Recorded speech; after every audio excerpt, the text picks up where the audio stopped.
ನಮ್ಮ ಮಾಧ್ಯಮದವರ ಮೇಲಿರುವಂಥ ಅಪಾರವಾದಂಥ ಗೌರವ ಮತ್ತು ವಿಶ್ವಾಸ. ಎರಡನೆಯದು, ಸರಿಯಾದ ವಿಷಯನ ಸರಿಯಾದ ಮಾಧ್ಯಮದ ಮುಖಾಂತರ ನಮ್ಮ ಕರ್ನಾಟಕದ ಜನತೆಗೆ ತಲುಪಿಸುವಂಥ ಒಂದು ಪ್ರಯತ್ನನ ಮಾಡೋಣ ಅಂತ ಇವತ್ತು ನಾನು ಮತ್ತು ನಿವೇದಿತಾ ಇಬ್ಬರು ಕೂಡ ಇಲ್ಲಿ ಬಂದಿದ್ದೀವಿ. ಇದಕ್ಕೆ ನಮ್ಮ ಮಾಧ್ಯಮದವರ ಸಂಪೂರ್ಣ ಸಪೋರ್ಟ್ ನಮ್ಮ ಮೇಲೆ ಇರುತ್ತೆ ಅಂತ ಭಾವಿಸಿದ್ದೀನಿ. ಇದೇ ತಿಂಗಳು 6ನೇ ತಾರೀಕು ನಾನು ಮತ್ತು ನಿವೇದಿತಾ ಅರ್ಜಿನ ಸಲ್ಲಿಸಿದ್ವಿ. 7ನೇ ತಾರೀಕು ನಮ್ಮ ಫ್ಯಾಮಿಲಿ ಕೋರ್ಟ್ ನಮಗೆ ಏನು ಕಾನೂನಾತ್ಮಕವಾಗಿ ಏನು ಪ್ರೊಸೀಜರ್ಸ್ನ ಫಾಲೋ ಮಾಡಬೇಕಾಗಿತ್ತು ಆ ಪ್ರೊಸೀಜರ್ಸ್ನೆಲ್ಲ ಫಾಲೋ ಮಾಡಿದ್ವಿ. ಅದಾದ ನಂತರ ನಮ್ಮಿಬ್ರಿಗೂ ವಿಚ್ಛೇದನವನ್ನು ನ್ಯಾಯಾಲಯ ಕೊಟ್ಟಿದೆ. ಸೊ ಅದನ್ನು ಮೊದಲಿಗೆ ಸ್ಪಷ್ಟನೆ ಕೊಡ್ತಾ ಇದ್ದೀನಿ. ನಮ್ಮಿಬ್ರಿಗೂ ನ್ಯಾಯಾಲಯ ವಿಚ್ಛೇದನವನ್ನು ಕೊಟ್ಟಿದೆ. ನಾವು ಕಾನೂನಿನ ಪ್ರಕಾರವಾಗಿ ಈ ಒಂದು ವಿಚ್ಛೇದನವನ್ನು ಪಡ್ಕೊಂಡಿದ್ದೀವಿ. ಎಲ್ಲರಿಗೂ ಈ ಒಂದು ಪ್ರಶ್ನೆ ತುಂಬ ಕಾಡ್ತಾ ಇದೆ, ಯಾಕೆ ತುಂಬ ಚೆನ್ನಾಗಿದ್ರಲ್ಲ, ಯಾಕೆ ದೂರ ಆದ್ರಿ ಅನ್ನೋ ಒಂದು ಪ್ರಶ್ನೆ ಎಲ್ಲರೂ ಕೇಳ್ತಾ ಇದ್ದಾರೆ. ಆ ಒಂದು ಕ್ವೆಶನ್ಗೂ ಕೂಡ ಆನ್ಸರ್ ಮಾಡುವಂತಹ ಸಮಯ ಇಲ್ಲಿ ಬಂದಿದೆ. ಆಲ್ರೆಡಿ ನಾವು ನಮ್ಮ ಸೋಷಿಯಲ್ ಮೀಡಿಯಾ ಇನ್ಸ್ಟಾಗ್ರಾಮ್ನಲ್ಲಿ ಒಂದು ಟೈಪ್ ಮಾಡಿ ಇಬ್ಬರು ಪೋಸ್ಟ್ಗಳನ್ನ ಹಾಕಿದ್ವಿ. ಅಲ್ಲೇ ನಾವು ಕ್ಲಾರಿಫಿಕೇಷನ್ನ ಕೊಟ್ಟಿದ್ದೀವಿ ಯಾಕೆ ನಾವು ವಿಚ್ಛೇದನ ಪಡೆದ್ವಿ ಅಂತ. ಸೊ ಇವಾಗ ಬಹಿರಂಗವಾಗಿ ನಾವಿಬ್ಬರು ಖುದ್ದಾಗಿ ಬಂದಿದ್ದೀವಿ. ಯಾಕಂತ ಹೇಳಿದ್ರೆ ಸಾಕಷ್ಟು ವದಂತಿಗಳು, ಬೇಡದೇ ಇರುವಂಥ ಸುದ್ದಿಗಳು ಎಲ್ಲರೂ ಸೃಷ್ಟಿ ಮಾಡಿ ಕೆಲವರು ಸೃಷ್ಟಿ ಮಾಡಿ ಅದನ್ನು ಹರಿಬಿಡ್ತಾ ಇದ್ದಾರೆ. ಅದು ಜನಗಳಿಗೆ ನಿಜ ಏನೋ ಅನಿಸೋ ಒಂದು ಮುನ್ನ ಅದಕ್ಕೆ ನಾವು ಒಂದು ಕ್ಲಾರಿಟಿ ಕೊಟ್ಬಿಡೋಣ ಅಂತ ಇವತ್ತು ಈ ಒಂದು ಪತ್ರಿಕಾಗೋಷ್ಠಿಯನ್ನು ಕರೀಲಿಕ್ಕೆ ಒಂದು ಮುಖ್ಯ ಕಾರಣ ಕೂಡ.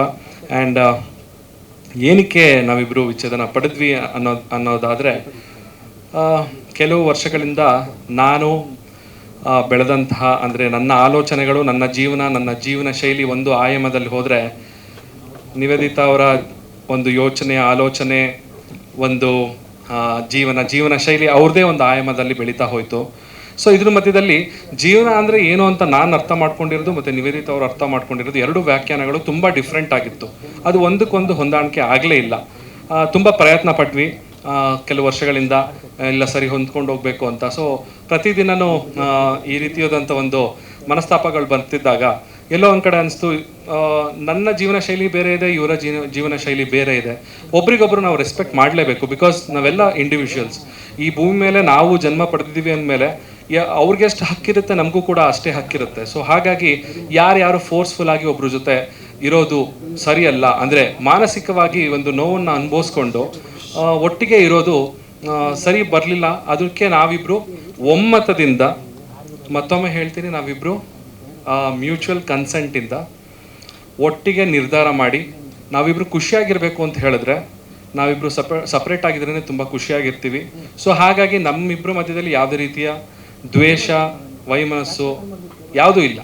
ಅಂದರೆ ನನಗೆ ಅವರ ಬೆಳವಣಿಗೆ ಮೇಲೆ ನನಗೆ ಒಂದು ಖುಷಿ ಇದೆ. ಅವರು ಇಷ್ಟು ಮಟ್ಟಕ್ಕೆ ಬೆಳೆದಿದ್ದಾರಲ್ಲ ಅನ್ನೋ ಒಂದು ಖುಷಿ ಇದೆ. ಆಕೆಗೆ ಕೂಡ ನಾನು ಮಾಡ್ತಿರುವಂಥ ವಿಷಯದ ಮೇಲೆ ಅವ್ರಿಗೆ ಕೂಡ ರೆಸ್ಪೆಕ್ಟ್ ಇದೆ. ಸೊ ಇಬ್ಬರು ಮ್ಯೂಚುವಲ್ ಆಗಿ ರೆಸ್ಪೆಕ್ಟಿಂದ ಒಬ್ರಿಗೊಬ್ರು ಒಂದು ಮ್ಯೂಚುವಲ್ ಕನ್ಸೆಂಟಿಂದ ಒಪ್ಕೊಂಡು ಇವತ್ತು ಈ ನಿರ್ಧಾರ ಮಾಡಿ ವಿಚ್ಛೇದನವನ್ನು ಕೂಡ ಪಡೆದುಕೊಂಡಿದ್ದೀವಿ.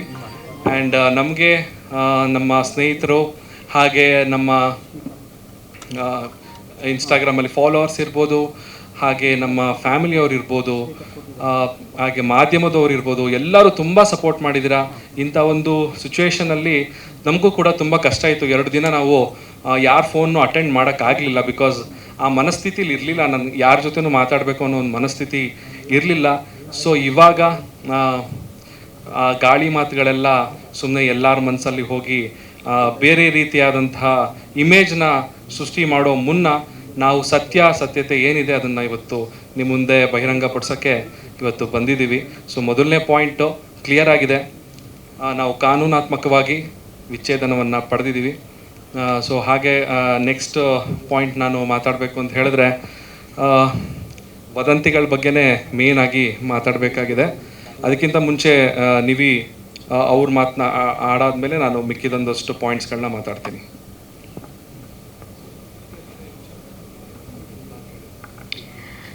ಥ್ಯಾಂಕ್ ಯು ಸೋ ಮಚ್ ಎಲ್ಲ ಮೀಡಿಯಾ ಪೀಪಲ್ ಎಲ್ಲ ತುಂಬಾ ಎಷ್ಟೊಂದು ಜನ ಸಪೋರ್ಟ್ ಮಾಡಿದ್ದೀರಾ. ಆಲ್ಮೋಸ್ಟ್ ನನಗೊಂದು ಕೆಲವೊಬ್ಬರು ಮಾತಾಡಿರೋದಾಗಲಿ ಸಪೋರ್ಟ್ ಮಾಡಿರೋ ರೀತಿ ಪರ್ಸ್ನಲಿ ಇಷ್ಟ ಆಗಿ ಅವ್ರ ಮೆಸೇಜ್ ಕೂಡ ಮಾಡಿದ್ದೀನಿ. ನಿಮ್ಮ ಒಂದು ಥಿಂಕಿಂಗ್ ನಮಗೆ ಆ ಮೊಮೆಂಟಲ್ಲಿ ತುಂಬ ಸಪೋರ್ಟಿವ್ ಆಗಿತ್ತು. ಆ್ಯಂಡ್ ಸೆಕೆಂಡ್ ಥಿಂಗ್ ಬಂದು ಚಂದನ್ ಆಲ್ರೆಡಿ ಮೆನ್ಷನ್ ಮಾಡಿರೋ ಹಾಗೆ ನಮ್ಮಿಬ್ಬರ ಮಧ್ಯೆ ಜಸ್ಟ್ ನಾವು ಕಂಪ್ಯಾಟಬಲ್ ಆಗಿರಲಿಲ್ಲ ಅನ್ನೋ ಒಂದೇ ಕಾರಣಕ್ಕೆ ಅದು ಡೈಲಿ ಅಲ್ಲ, ಒಂದು ಯಾವಾಗ ತುಂಬ ಕಾನ್ಫ್ಲಿಕ್ಟ್ಸ್ನ ರೇಸ್ ಬರ್ತಿದ್ದರಿಂದ ನಾವು ಈ ಒಂದು ಡಿಸಿಷನ್ಗೆ ಬಂದಿದ್ದೀವಿ. ಅದ್ರ ಬಿಟ್ಟು ಬೇರೆ ಯಾವುದೇ ಥರ ಇವಾಗ ಸ್ಪೆಕ್ಯುಲೇಟ್ ಮಾಡ್ತಿದ್ದಾರೆ, ಒಂದಷ್ಟು ಹರ್ಟ್ ಆಗೋ ಥರ ಫಾಲ್ಸ್ ರೂಮರ್ಸ್ ಎಲ್ಲ ಸ್ಪ್ರೆಡ್ ಆಗ್ತಿರೋ ಥರ ಯಾವುದೂ ಇಲ್ಲ. ಅಷ್ಟೇ. ಈಗ ನಾನು ಹೇಳಬೇಕಾಗಿರುವಂಥ ವಿಚಾರ ಇವಾಗ ವದಂತಿ, ನಮ್ಮ ಕಿವಿಗೆ ಬಿದ್ದಂಥ ವದಂತಿ. ವದಂತಿ ನಂಬರ್ 1 ಏನು ಅಂತ ಹೇಳಿದ್ರೆ, ನಿವೇದಿತಾ ನನ್ನ ಬಳಿಯಿಂದ ಆಲೆಮನಿ ಅಂದರೆ ಜೀವನಾಂಶ ಕೋಟ್ಯಾಂತರ ರೂಪಾಯಿ ನನ್ನಿಂದ ಆಲೆಮನಿ ಪಡೆದಿದ್ದಾರೆ ಅನ್ನೋ ಒಂದು ವದಂತಿ ಹರಿದಾಡ್ತಿದೆ, ರೂಮರ್ಸು. ನಿವೇದಿತಾ ನನ್ನ ಹತ್ರ ದುಡ್ಡನ್ನು ಡಿಮ್ಯಾಂಡ್ ಮಾಡಿದ್ದಾರೆ ಅಂತ. ಇದು ಖಂಡಿತವಾಗ್ಲೂ ಸುಳ್ಳು. ಅವರು ಯಾವುದೇ ರೀತಿಯಾದಂಥ ಆಲೆಮನಿ ನನ್ನಿಂದ ಪಡ್ಕೊಂಡಿಲ್ಲ. ಅವರು ಅದನ್ನು ಕ್ಲೇಮ್ ಕೂಡ ಮಾಡಿಲ್ಲ. ನಾನು ಅವ್ರಿಗೆ ಆಲೆಮನಿ ನಾನು ಕೂಡ ಕೊಟ್ಟಿಲ್ಲ. ಸೊ ಇದೊಂದು ವದಂತಿ. ಇವಾಗಲೇ ಮತ್ತೊಮ್ಮೆ ಕ್ಲಿಯರ್ ಮಾಡ್ತಾ ಇದ್ದೀನಿ, ಜೀವನಾಂಶ ಆಲೆಮನಿ ಅದನ್ನು ನಿವೇದಿತ ಅವರು ಕ್ಲೇಮ್ ಮಾಡಿಲ್ಲ. ನಾನು ಕೂಡ ಯಾವುದೇ ರೀತಿಯಾದಂಥ ಆಲೆಮನಿ ನಿವೇದಿತ ಅವ್ರಿಗೆ ಕೊಟ್ಟಿಲ್ಲ. ಹಾಗೆ ಎರಡನೇ ವದಂತಿ, ಒಂದು ಮಕ್ಕಳು ಮಾಡ್ಕೊಳ್ಬೇಕು ಅನ್ನೋ ಒಂದು ಕಾರಣ. ಅಂದರೆ ನಿವೇದಿತೆಗೆ ನಾನು ತುಂಬ ಫೋರ್ಸ್ ಮಾಡ್ತಿದ್ದೆ ಮಕ್ಕಳು ಮಾಡ್ಕೊಳ್ಳೋಣ ಅಂತ. ಆಕೆ ಬೇಡ ಅಂತ ಹೇಳ್ತಾ ಇದ್ಲು, ಅದಕ್ಕೋಸ್ಕರ ಈ ರೀತಿ ಆಗಿದೆ ಅನ್ನೋ ಒಂದು ವದಂತಿ ಕೂಡ ಕೇಳಿ ಬರ್ತಾ ಇದೆ. ಸೊ ಅದು ಕೂಡ ಸುಳ್ಳು. ನಾವಿಬ್ಬರು ಇಂಡಿವಿಜುವಲ್ಸ್ಗಳು. ಅವರು ಕೂಡ ಸಿನಿಮಾ ಇಂಡಸ್ಟ್ರಿಯಲ್ಲಿ ಒಳ್ಳೆ ಕರಿಯರ್ ಇದೆ, ನಾನು ಕೂಡ ಸಿನಿಮಾ ಇಂಡಸ್ಟ್ರಿಯಲ್ಲಿ ಕೆಲಸ ಮಾಡ್ತಾಯಿದ್ದೀನಿ. ಸೊ ಹಾಗಾಗಿ ಈ ಒಂದು ಏನಿದೆ ಈ ಮಕ್ಕಳು ಮಾಡ್ಕೋಬೇಕು ಅನ್ನೋದು, ಸೊ ನನಗೂ ಆದಂಥ ಇನ್ನೂ ಒಂದಷ್ಟು ಪ್ಲ್ಯಾನ್ಗಳಿದೆ ಏನೇನೋ ಮಾಡಬೇಕು ಅಂತ. ಇದು ಕೂಡ ಸುಳ್ಳು. ಇದು ಏನು ವದಂತಿ ನೀವು ಎಲ್ಲರೂ ಕೇಳ್ತಾ ಇದ್ದೀರಾ, ಇದು ನಮ್ಮ ಒಂದು ವಿಚ್ಛೇದನಕ್ಕೆ ಕಾರಣ ಅಲ್ಲ. ಸೊ ಹಾಗೆ ನಿವೇದಿತಾ ಅವರು ಕೂಡ ಚೆನ್ನಾಗಿ ದುಡಿತಾ ಇದ್ದಾರೆ, ಸಿನಿಮಾ ಇಂಡಸ್ಟ್ರಿ ಚೆನ್ನಾಗಿ ಅರ್ನ್ ಮಾಡ್ತಾ ಇದ್ದಾರೆ. ಅವರು ಕೂಡ ಇಂಡಿಪೆಂಡೆಂಟ್ ವುಮೆನ್, ಅವರು ಯಾರ ಮೇಲೂ ಡಿಪೆಂಡೆಂಟ್ ಆಗಿಲ್ಲ. ಹಾಗೆ ನಾವು ಜೊತೆಲಿದ್ದಾಗಲೂ ಅಷ್ಟೇ ಅವರ ಕೆಲಸನ ಅವ್ರು ನೋಡ್ಕೊಳ್ತಾ ಇದ್ರು, ಅವ್ರ ಖರ್ಚುಗಳನ್ನ ಅವ್ರು ನೋಡ್ಕೊಳ್ತಾ ಇದ್ರು. ಸೊ ಹಾಗಾಗಿ ಮತ್ತೊಮ್ಮೆ 2 ಪಾಯಿಂಟ್ ಮತ್ತೆ ಕ್ಲಿಯರ್ ಮಾಡ್ತೀನಿ. ಒಂದು, ಅವ್ರು ಯಾವುದೇ ರೀತಿಯಾದಂಥ ಆಲೆಮನಿ ಕೂಡ ತಗೊಂಡಿಲ್ಲ, ಅಂದರೆ ಜೀವನಾಂಶ ಪಡ್ಕೊಂಡಿಲ್ಲ ನನ್ನ ಕಡೆಯಿಂದ. ಹಾಗೆ ಇನ್ನೊಂದು, ಮಗು ಮಾಡ್ಕೊಳ್ಳುವಂಥ ಒಂದು ಕಾರಣ ಏನಿದೆ ಅದು ಕೂಡ ಸುಳ್ಳು. ಹಾಗೆ ಇನ್ನು ಈ ಒಂದು ಮೇನ್ ವಿಚಾರ ನಾನು ಹೇಳಬೇಕು ಅಂತ ಹೇಳಿದ್ರೆ, ಒಬ್ಬ 3ನೇ ವ್ಯಕ್ತಿಯನ್ನು ನಿವೇದಿತಾ ಅವ್ರ ಜೊತೆ ಹೆಸರಿಗೆ ಸೇರಿಸಿ ಅವ್ರಿಗೆ ಸಂಬಂಧ ಕಲ್ಪಿಸ್ತಾ ಇರೋದು ಎಲ್ಲೋ ಒಂದು ಕಡೆ ನನಗೂ ಕೂಡ ಮನಸ್ಸಿಗೆ ತುಂಬಾ ಬೇಜಾರಾಗ್ತದೆ. ಯಾಕಂತ ಹೇಳಿದ್ರೆ ಆ ವ್ಯಕ್ತಿ ಮನೆಗೆ ನಾನು ಕೂಡ ಸಾಕಷ್ಟು ಬಾರಿ ಹೋಗಿದ್ದೀನಿ. ಅವರ ಮನೆಯಲ್ಲಿ ನಡೀತಿದ್ದಂತಹ ಫ್ಯಾಮಿಲಿ ಫಂಕ್ಷನ್ಗಳಿಗೆ ನಾನು ಕೂಡ ತುಂಬ ಅಟೆಂಡ್ ಆಗಿದ್ದೀನಿ. ಅವರು ತುಂಬ ಒಳ್ಳೆಯ ಫ್ಯಾಮಿಲಿ ಅವರು.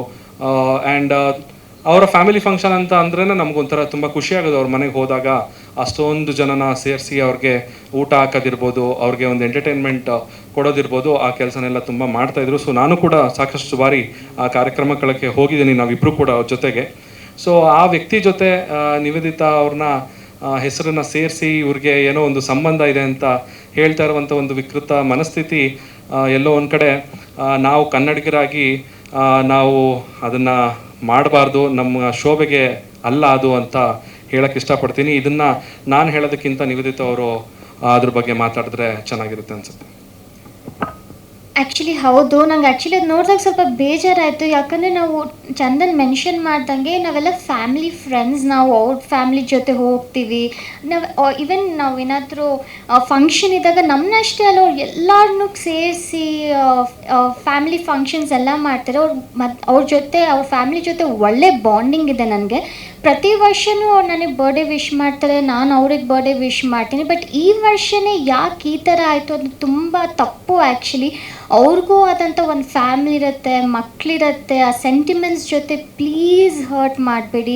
ಬಿಕಾಸ್ ಎಲ್ಲರಿಗೂ ಅದು ತುಂಬ ಮನಸ್ಸಿಗೆ ನೋವಾಗುತ್ತೆ. ಆ್ಯಂಡ್ ಇವಾಗ ಜಸ್ಟ್ ಒಂದು ಪೋಸ್ಟ್ ಹಾಕಿದ ತಕ್ಷಣ, ಯಾವುದೋ ಒಂದು ಟ್ರೆಂಡಿಂಗ್ ಸಾಂಗ್ ಹಾಕಿದ ತಕ್ಷಣ ಏನೋ ಲವ್ ಇದೆ ಅದಿದೆ ಅಂತ ಹೇಳೋದು ತಪ್ಪು. ಪ್ರಾಬಬ್ಲಿ ಒಂದಷ್ಟು ಜನ ಜೋಕ್ಗೋ ಅಥವಾ ಅವ್ರ ಪೋಸ್ಟ್ಸ್ಗೆ ಎಂಗೇಜ್ಮೆಂಟ್ ಸಿಗಬೇಕು ಅಂತ ಮಾಡ್ತಾರೆ. ಬಟ್ ಆದರೆ ಅದರಿಂದ ಹಿಂದೆ ಆಗುವಂಥ ನೋವಾಗಿರಲಿ, ಅದು ಈ ಸಿಚುವೇಶನ್ ಈ ಟೈಮಲ್ಲಿ ತುಂಬ ಹರ್ಟ್ ಆಗುತ್ತೆ.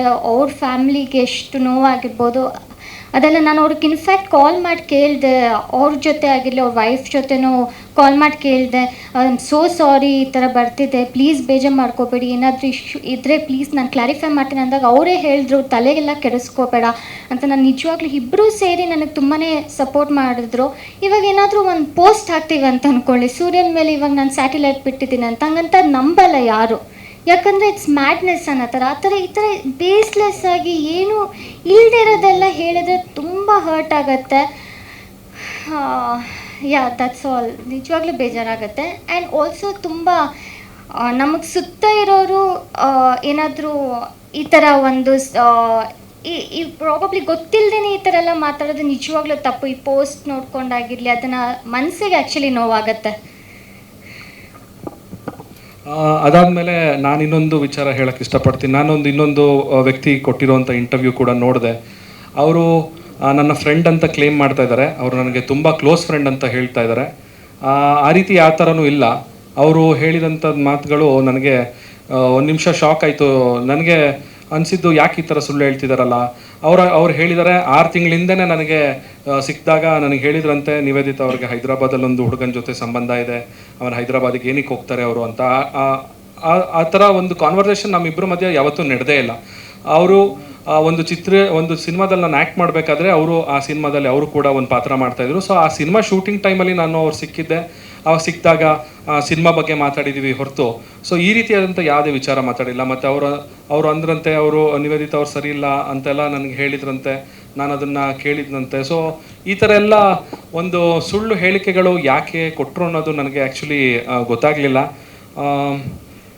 ಬೇರೆಯವರ ಮನೆ ಒಂದು ಪರ್ಸ್ನಲ್ ಲೈಫ್ ಅವ್ರಿಗೆ ಏನು ಸಂಬಂಧ ಇದೆ ಅನ್ನೋದು ನನಗೆ ಒಂದು ದೊಡ್ಡ ಕ್ವಶನ್ ಮಾರ್ಕ್ ಆಗಿ ನನಗೆ ಕಾಡ್ತಾ ಇದೆ ನನಗೆ ಇವಾಗ. ಬಿಕಾಸ್ ನಾವಿಬ್ಬರು ವಿಚ್ಛೇದನ ಪಡಿಬೇಕು ಅಂತ ನಾವು ಅಂದ್ಕೊಂಡಾಗ ನಮ್ಮ ಪೇರೆಂಟ್ಸ್ ಅವ್ರ ಜೊತೆ ಡಿಸ್ಕಸ್ ಮಾಡಿದಾಗ ಅವ್ರು ಹೇಳಿದಿಷ್ಟ, ನೋಡಪ್ಪ ನೀವು ಬುದ್ಧಿವಂತರು, ನಿಮ್ಗೆ ಆಲ್ರೆಡಿ ಸಮಾಜದಲ್ಲಿ ಒಂದು ಸ್ಥಾನಮಾನ ಲಭಿಸಿದೆ, ಸೊ ನಿಮ್ಮ ಒಂದು ಡಿಸಿಷನ್ನ ನೀವು ತಗೊಳ್ಳಿ ಅಂತ ನಮ್ಮ ತಂದೆ ತಾಯಿಗೆ ಇರ್ಬೋದು, ಅವ್ರ ತಂದೆ ತಾಯಿ ಆಗಿರ್ಬೋದು, ನಮಗೆ ನಮ್ಮ ಡಿಸಿಷನ್ ಮಾಡ್ಕೊಳ್ಳಿ, ನಿಮ್ಮ ಜೀವನ ನಿಮ್ಮ ಕೈಲಿದೆ ಅಂತ ನಮಗೆ ಬಿಟ್ಟರು. ಸೊ ಅವರೇ ಸುಮ್ಮನಿರ್ಬೇಕಾದಾಗ ಈ ಒಂದು ವ್ಯಕ್ತಿ ಯಾಕೆ ನಮ್ಮಿಬ್ಬರ ಪರ್ಸ್ನಲ್ ಲೈಫ್ ಒಳಗಡೆ ಬಂದ್ಬಿಟ್ಟು ನಾವೇ ಇವಾಗ ಪರಸ್ಪರ ನಾವಿಬ್ಬರು ಮ್ಯೂಚುವಲ್ ಕನ್ಸೆಂಟಿಂದ ಇಬ್ಬರ ಒಪ್ಪಿಗೆ ಮೇರೆಗೆ ನಾವು ಮುಂದೆ ಬಂದು ವಿಚ್ಛೇದನ ಪಡೆದಿರೋದು. ಸೊ ನಾವೇ ಇಬ್ಬರು ಇವಾಗ ಖುಷಿಯಾಗಿರಬೇಕು ಅಂತ ನಾವಿವಾಗ ಇದನ್ನು ಮಾಡಿದ್ದೀವಿ. ಸೊ ಇದ್ರ ಮಧ್ಯದಲ್ಲಿ ಮತ್ತೆ ನೀವು ಖುಷಿಯಾಗಿರಬೇಡಿ, ನೀವು ಜಗಳಾಡ್ತಾನೆ ಇರಬೇಕು ಅನ್ನೋ ಒಂದು ಮನಸ್ಥಿತಿ ಇಟ್ಕೊಂಡು ಯಾಕೆ ಬಂದು ನಮ್ಮಿಬ್ಬರ ಮಧ್ಯದಲ್ಲಿ ಇಲ್ಲದೆ ಇರುವಂತಹ ಒಂದು ಊಹಾಪೋಹಗಳನ್ನೆಲ್ಲ ನಮ್ಮ ಮನಸ್ಸಲ್ಲಿ ಬೀಜನ ಬಿತ್ತುತ್ತಾ ಇದ್ದೀರಾ ಅನ್ನೋದು ನನಗೆ ಗೊತ್ತಾಗ್ತಿಲ್ಲ. ದಯವಿಟ್ಟು ಇದನ್ನು ಇಲ್ಲಿಗೆ ನಿಲ್ಲಿಸ್ಬಿಡಿ. ಇದು ಯಾರಿಗೂ ಖುಷಿ ಕೊಡೋವಂಥ ವಿಚಾರ ಅಲ್ಲ, ಇದು ಖುಷಿ ಕೊಡುವಂಥ ವಿಚಾರ ಅಲ್ಲ. ಅಂದರೆ ಈ ಥರ ವಿಚಾರಗಳನ್ನ ಮಾತಾಡಿಕೊಂಡು ಅದನ್ನು ಎಂಟರ್ಟೈನ್ಮೆಂಟ್ ಆಗಿ ಬಳಸ್ಕೊಳ್ಳೋದು ಎಲ್ಲೋ ಒಂದು ಕಡೆ ಮಾನವೀಯತೆ ಮರ್ತಂಗಿರುತ್ತೆ ಅಂತ ಅನಿಸುತ್ತೆ ನನಗೆ. ಸೊ ಹಾಗಾಗಿ ದಯವಿಟ್ಟು ಈ ರೀತಿಯಾದಂಥ ವದಂತಿಗಳು ಏನಿದೆ ಇದಕ್ಕೆ ಯಾರು ದಯವಿಟ್ಟು ಕಿವಿ ಕೊಡಬೇಡಿ. ನಾವಾಗೆ ಸ್ಪಷ್ಟನೆ ಕೊಟ್ಟಾಗಿದೆ ಇವಾಗ ನಮ್ಮ ಕಡೆಯಿಂದ. ಅಫ್ಕೋರ್ಸ್ ನಮ್ಮ ಜೀವನದಲ್ಲಿ ಅದನ್ನು ಬ್ಯಾಲೆನ್ಸ್ ಮಾಡೋಕ್ಕಾಗಲಿಲ್ಲ. ಎಲ್ಲರಿಗೂ ತುಂಬ ಖುಷಿ ಇತ್ತು ನಮ್ಮಿಬ್ಬರು ಜೋಡಿ ಚೆನ್ನಾಗಿದೆ, ನಿಮ್ಮ ಒಳ್ಳೆ ಜೋಡಿ ಅಂತ. ನಾವು ಅದನ್ನು ತುಂಬ ಬ್ಯಾಲೆನ್ಸ್ ಮಾಡಿದ್ವಿ, ಅದನ್ನು ಇನ್ನೂ ಮುಂದುವರಿಸ್ಕೊಂಡು ಹೋಗೋಣ ಅಂತ. ಬಟ್ ಸ್ಟಿಲ್ ಎಲ್ಲೋ ಒಂದು ಕಡೆ ಅದು ಸಾಧ್ಯವಾಗಲಿಲ್ಲ. ಅದಕ್ಕೆ ಈ ಒಂದು ಡಿಸಿಷನ್ನ ತೊಗೊಂಡಿದ್ದೀವಿ ನಾವು. ಆ್ಯಂಡ್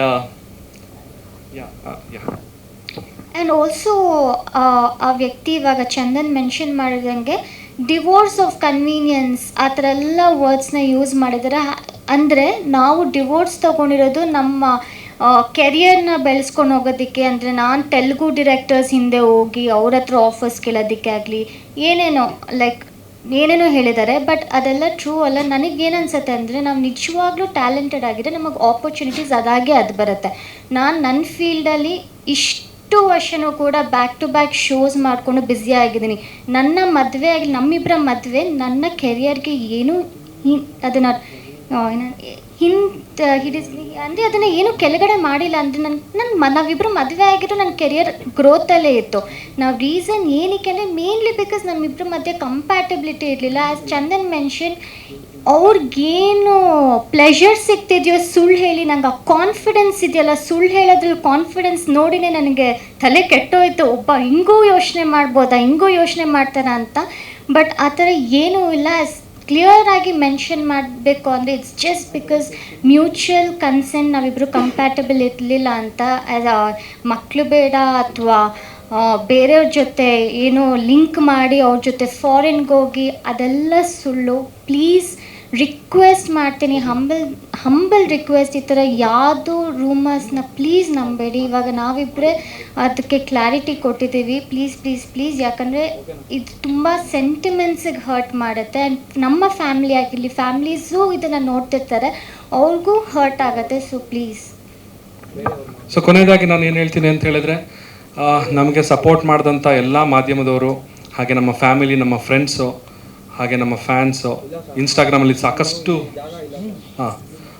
ಹಾಗೆ ಇನ್ನೊಂದು ವಿಷಯನೂ ಕೂಡ ಆ್ಯಡ್ ಮಾಡಬೇಕು. ಹಾಗೆ ನಾನೊಂದು ನನ್ನ ಒಂದು ವಿಡಿಯೋ, ನಾನು ತುಂಬ ಬೇಜಾರಾಗಿದ್ದೀನಿ, ಡಿಪ್ರೆಷನಲ್ಲಿದ್ದೀನಿ ಅನ್ನೋ ಒಂದು ವಿಡಿಯೋ ಹರಿದಾಡ್ತಿದೆ, ಚಂದನ್ ಅವರು ಡಿಪ್ರೆಷನಲ್ಲಿದ್ದಾರೆ ಅಂತ. ಸೊ ಅದೊಂದು ನಾನು ಕ್ಲಾರಿಟಿ ಕೊಡಬೇಕಾಗಿತ್ತು. ಆ ವಿಡಿಯೋ ಮಾಡಿರೋದು ನಾನು 2023 ಇಸ್ವಿಯಲ್ಲಿ 2023 29 ಆಗಸ್ಟ್ 2023 ಆ ವಿಡಿಯೋನ ನಾನು ನನ್ನ ಇನ್ಸ್ಟಾಗ್ರಾಮಲ್ಲಿ ರಿಲೀಸ್ ಮಾಡಿದ್ದೀನಿ. ಅದು ನನ್ನ ಇನ್ಸ್ಟಾಗ್ರಾಮಲ್ಲಿ ಇವತ್ತಿಗೂ ಇದೆ, ನೀವು ಬೇಕಾದ್ರೆ ನೋಡ್ಬೋದು ಫುಲ್ ವಿಡಿಯೋ. ಈ ವಿಡಿಯೋದಲ್ಲಿ ನಾನು ಏನೇ ಹೇಳಿದ್ದೀನಿ ಅಂದರೆ, ನನಗೇನು ಮಾಡಬೇಕು ಗೊತ್ತಾಗ್ತಿಲ್ಲ, ನನಗೆ ತುಂಬ ಬೇಜಾರಿತ್ತು, ಇವತ್ತು ನಾನು ಮುಂದೆ ಎಲ್ಲ ಹೇಳಬೇಕು ಅಂತ ಅಂದ್ಕೊಂಡಿದ್ದೀನಿ, ಏನು ಮಾಡಬೇಕು ಗೊತ್ತಾಗ್ತಿಲ್ಲ ಅಂತ ಹೇಳ್ತಾ ಲಾಸ್ಟಿಗೆ ಏನು ಹೇಳಿದ್ದೀನಿ, ನನ್ನ ಸೂತ್ರಧಾರಿ ಸಿನಿಮಾದ ಏನು ಮಾಡಬೇಕು ಸಾಂಗ್ ರಿಲೀಸ್ ಆಗುತ್ತೆ, ದಯವಿಟ್ಟು ಹೋಗಿ ನೋಡಿ ಅಂತ ಕೊನೆಯಲ್ಲಿ ಹೇಳಿದ್ದೀನಿ. ಆ ಕೊನೆಯಲ್ಲಿ ಹೇಳಿರೋವಂಥ ವಿಷಯನ ಕಟ್ ಮಾಡಿಬಿಟ್ಟು ಈ ಒಂದು ಸಿಚುವೇಶನ್ಗೆ ಲಿಂಕ್ ಮಾಡಿ ಅದನ್ನು ಹರಿಬಿಟ್ಟಿದ್ದಾರೆ. ಇನ್ನೊಂದು ಸಂಗತಿ ಏನಂತ ಹೇಳಿದ್ರೆ ನಗು ಬರುತ್ತೆ ನನಗೆ. ನನ್ನ ಪೇಜಲ್ಲಿ ಅದು ಬರೀ 1 ಲಕ್ಷ ವ್ಯೂಸ್ ಪಡೆದಿದೆ. ಅದೇ ಬೇರೆಯವ್ರು ಹಾಕಿರೋ ಒಂದು ವಿಡಿಯೋದಲ್ಲಿ 8 ಲಕ್ಷ ವ್ಯೂಸ್ ಪಡೆದಿದೆ. ಸೊ ಇದೇ ಒಂದು ಏನು ವೈಫಲ್ಯ ಅಂತ ಅನಿಸುತ್ತೆ ಮೋಸ್ಟ್ಲಿ ಈಗಿನ ಒಂದು ಸಮಾಜದ ಈ ಸಾಮಾಜಿಕ ಜಾಲತಾಣದ ಒಂದು ವೈಫಲ್ಯ ಹಿಂಗಿದೆ. ಅಂದರೆ ಕೆಟ್ಟ ಸುದ್ದಿಗಳು ಬೇಗ ಹರಡುತ್ತೆ, ಒಳ್ಳೆ ಸುದ್ದಿಗಳು ಎಷ್ಟು ಕಷ್ಟಪಟ್ಟರು ಅದು ಹರಡಲ್ಲ ಅನ್ನೋದು. ಸೊ ಈ ಒಂದು ವಿಷಯ ಕೂಡ ನಾನು ನಿಮಗೆ ಸ್ಪಷ್ಟಪಡಿಸ್ಬೇಕಾಗಿತ್ತು. ಅಫ್ಕೋರ್ಸ್ ಆ ವಿಡಿಯೋದಲ್ಲಿ ನಾನು ತುಂಬ ಬೇಜಾರಾಗಿದ್ದೀನಿ. ಇವಾಗ ಬೇಜಾರಿಲ್ಲ ಅಂತಲ್ಲ, ಈಗಲೂ ಕೂಡ ಮನಸ್ಸಲ್ಲಿ ಒಂದು ಬೇಜಾರಿದೆ. ಸ್ವಲ್ಪ ಸಮಯ ಕೂಡ ತಗೊಳ್ತೀನಿ ನಾನು ಇದರಿಂದ ಹೊರಬರಬೇಕು ಅಂತ ಹೇಳಿದರೆ ನಿಮ್ಮೆಲ್ಲರ ಒಂದು ಸಪೋರ್ಟ್ ನನಗೆ ಬೇಕು. ಮತ್ತು ಸದ್ಯದಲ್ಲೇ ನನ್ನ ಸಿನಿಮಾಗಳು ಕೂಡ ರಿಲೀಸ್ ಇದೆ, ಹೊಸ ಸಾಂಗ್ಗಳು ಕೂಡ ಬಿಡ್ತೀವಿ. ನಿವೇದಿತ ಕೂಡ ಅವರು ಕೂಡ ಹೊಸ ಪ್ರಾಜೆಕ್ಟ್ಗಳನ್ನ ಮಾಡ್ತಾ ಇದ್ದಾರೆ. ಸೊ ನಿಮ್ಮೆಲ್ಲರ ಸಹಕಾರ ನಮ್ಮ ಮೇಲಿರಲಿ. ಮತ್ತೊಮ್ಮೆ ನಾನು ಹೇಳ್ತೀನಿ, ಎಲ್ಲ ಮಾಧ್ಯಮದವ್ರಿಗೂ ಸಪೋರ್ಟ್ ಮಾಡಿದವ್ರಿಗೆ ತುಂಬ ಧನ್ಯವಾದಗಳು. ಎಲ್ಲೋ ಅಲ್ಲಿ ಇಲ್ಲಿ ಕೆಲವು ಯೂಟ್ಯೂಬ್ ಚಾನಲ್ಗಳು ಬೇಕು ಅಂತ ಈ ವದಂತಿ ಫ್ಯಾಕ್ಟ್ರಿಗಳಾಗ್ಬಿಟ್ಟಿದ್ದಾರೆ. ಅವರು ವದಂತಿಗಳನ್ನ ಸೃಷ್ಟಿ ಮಾಡಿ ಹರಿಬಿಡೋದೇ ಅವ್ರ ಕೆಲಸಗಳಾಗೋಗ್ಬಿಟ್ಟಿದೆ. ಆ ಥರದವರು ಈ ಥರ ಒಂದು ಸಿಚುವೇಶನ್ಗಳನ್ನ ಬಂಡವಾಳ ಮಾಡ್ಕೊಳ್ತಾ ಇದ್ದಾರೆ. ಇದು ಸಾಮಾನ್ಯ ಜನರಿಗೂ ಗೊತ್ತಾಗುತ್ತೆ, ಬಟ್ ಸ್ಟಿಲ್ ನಮ್ಮ ಕಡೆಯಿಂದ ನಾವು ಹೇಳೋದು ನಮ್ಮ ಒಂದು ಕರ್ತವ್ಯ ಆಗಿದೆ. ಸೊ ಮತ್ತೊಮ್ಮೆ ಎಲ್ಲ ಮಾಧ್ಯಮ ಮಿತ್ರರಿಗೂ, ನಮ್ಮ ಸ್ನೇಹಿತರಿಗೂ, ಫ್ಯಾಮಿಲಿಯವ್ರಿಗೂ, ಎಲ್ಲ ಫ್ರೆಂಡ್ಸ್, ಫ್ಯಾನ್ಸ್, ಇನ್ಸ್ಟಾಗ್ರಾಮಲ್ಲಿ ಯಾರು ಮೆಸೇಜ್ ಮಾಡಿದ್ರು ಎಲ್ಲರಿಗೂ ನನ್ನ ಕಡೆಯಿಂದ ಸಾಷ್ಟಾಂಗ ನಮಸ್ಕಾರಗಳು. Thank you so much.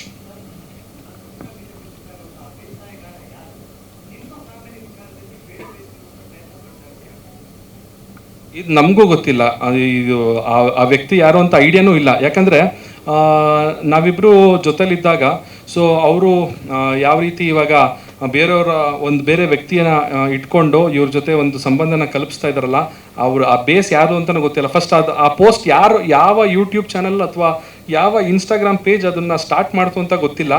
ಯಾರೋ ಒಬ್ಬ ವ್ಯಕ್ತಿ ಸ್ಟಾರ್ಟ್ ಮಾಡಿದ ತಕ್ಷಣ ಈ ಕಂಟೆಂಟ್ ಚೆನ್ನಾಗಿದೆಯಲ್ಲ, ನಾವು ಹಾಕೋಣ, ನಮಗೂ ಲೈಕ್ಸ್ ಬರುತ್ತೆ ಅಂತ ಅಂದ್ಬಿಟ್ಟು ಮಾಡಿದವರೇ ಜಾಸ್ತಿ ಜನ ಇದ್ದಾರೆ.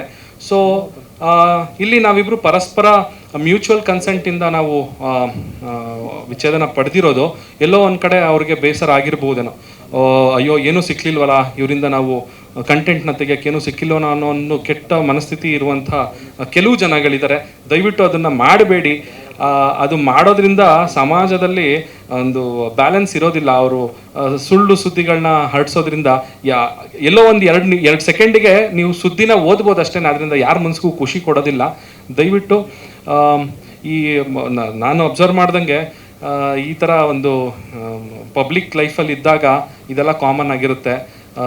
ಯಾಕಂದರೆ ಪ್ರತಿ ವರ್ಷ ಅದು ಬೆಂಗಳೂರು ಫ್ಯಾಮಿಲಿ ಕೋರ್ಟಲ್ಲೇ 8,000 ಡಿವೋರ್ಸ್ ಕೇಸ್ಗಳು ಫೈಲ್ ಆಗುತ್ತಂತೆ. ಅದರಲ್ಲಿ ಈ ರೀತಿ ಪಬ್ಲಿಕ್ ಫಿಗರ್ಸ್ ಆದವ್ರದ್ದು ಮಾತ್ರ ಸುದ್ದಿಗಳು ಈ ರೀತಿ ಬರುತ್ತೆ. ಸೊ ಅದೇನು ಮಾಡೋಕ್ಕಾಗಲ್ಲ, ಅದು ನಾವು ಪಡ್ಕೊಂಡು ಬಂದಿರೋದು. ಸೊ ಹಾಗಾಗಿ ನಾವು ಅದನ್ನು ಅನುಭವಿಸ್ಲೇಬೇಕು. ಇವಾಗ ಈ ಮಟ್ಟಕ್ಕೆ ಇವತ್ತು ನಾನು ಸ್ಟೇಜ್ ಮೇಲೆ ಬಂದು ನಿಮ್ಮೆಲ್ಲರ ಮುಂದೆ ಬಂದಿದ್ದೀವಿ ಅಂತ ಹೇಳಿದ್ರೆ ಖಂಡಿತವಾಗ್ಲೂ ಒಬ್ಬ ಒಬ್ಬ ಪಬ್ಲಿಕ್ ಫಿಗರ್ಸ್ಗಳಾಗಿ ಇದು ನಮ್ಮ ಜವಾಬ್ದಾರಿ ಕೂಡ ಆಗಿರುತ್ತೆ. ನಾವು ನಮ್ಮ ವೈಯಕ್ತಿಕ ಜೀವನ ಅದರಲ್ಲಿ ಆಗೋ ಹೋಗುಗಳನ್ನ ಸಂಪೂರ್ಣವಾಗಿ ನಾವು ತಿಳಿಸೋಕ್ಕಾಗದೇ ಇದ್ರೂ ಎಲ್ಲೋ ಒಂದು ಕಡೆ ಯಾಕೆ ಆಯಿತು ಅನ್ನೋ ಒಂದು ಕ್ಲಾರಿಟಿನ ಕೊಟ್ಟರೆ ನಮ್ಮನ್ನ ಫಾಲೋ ಮಾಡೋರ್ಗು ಒಂದು ಸಮಾಧಾನ ಇರುತ್ತೆ ಅನ್ನೋ ಒಂದು ಕಾರಣಕ್ಕೋಸ್ಕರ ಇವತ್ತು ಈ ಒಂದು ಪ್ರೆಸ್ ಮೀಟ್ನ ಕೂಡ ಮಾಡಿದ್ದೀವಿ. ಹಾಂ ಸರ್.